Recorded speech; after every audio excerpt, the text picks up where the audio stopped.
Nagsimula na nga magtipon-tipon dito sa kahabaan ng Espanya Boulevard sa Sampaloc, Maynila ang iba't ibang grupo ng mga manggagawa ngayong Labor Day. Pinangungunahan po ito ng grupong Kilusang Mayo 1 o KMU. Nandito rin ang iba pang grupo gaya ng Piston.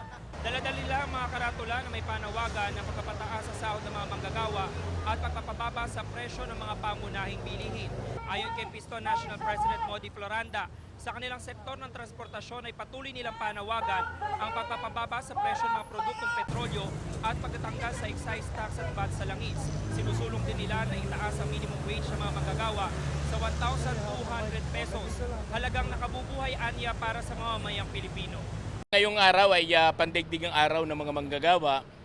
Ang una, ang panawagan ng manggagawa sa public transport ay yung pagbasura dito sa Old Regulation Law, yung pagtanggal sa excise tax at VAT sa langis, at yung kagyat na pag-rollback sa halagang 55 pesos sa presyo ng diesel at 57 naman sa presyo ng gasolina. At kakibat din yan, yung ating panawagan na nakabubuhay na sahod, yung dagdag sahod ng ating mga manggagawa na 1,200 pesos sa buong bansa.